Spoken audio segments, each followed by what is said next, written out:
Recent reports exposed a much darker reality for Ukraine as Russia continues their offensive. It's day 1381 of Russia's operation in Ukraine. Let's dive deeper.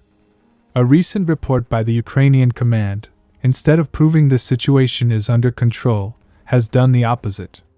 Now people and sources are calling it delusion, or ultimate disrespect, while saying this could lead to a catastrophic implosion internally.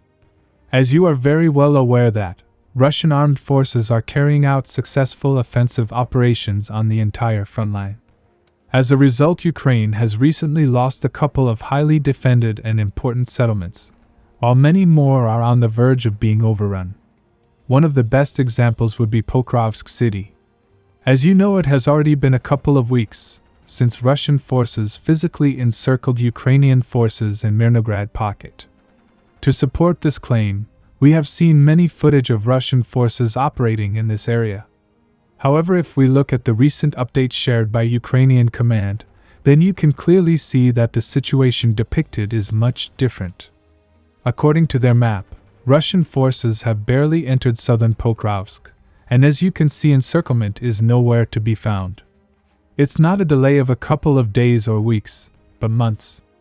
Now many people are interpreting this in different ways.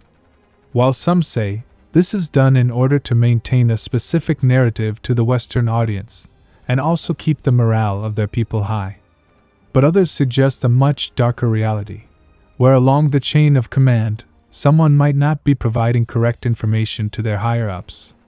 And this could result in a big gap between their understanding of the situation and reality. There could be a possibility of this because previously a similar thing happened in the Kharkiv region. As you know, when Russian forces started penetrating from the north, the new defense lines that were supposed to be built were not built at all. And this only came into light to higher command only when Russian forces penetrated much deeper.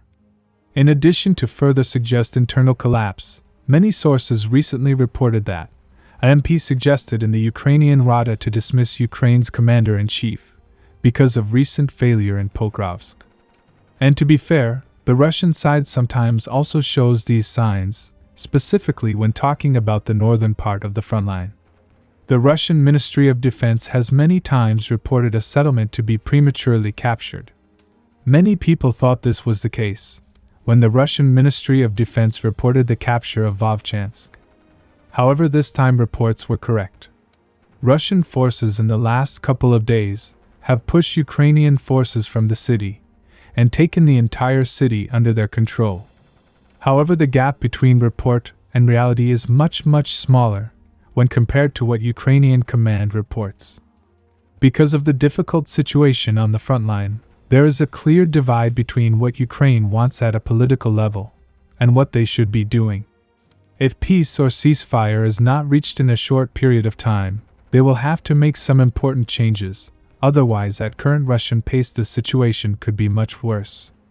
At Zaporizhzhia front, Russian paratroopers have restarted the offensive northwards. In the last couple of days, they have broken through the Ukrainian defensive line in Stepnohursk from two axes. As a result, they were able to capture this area. If Russian forces start attacking eastward, this will put great pressure on the Ukrainian units defending this section.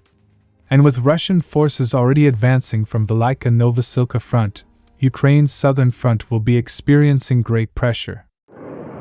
Subscribe for more frontline updates. Let me know your thoughts in the comments down below.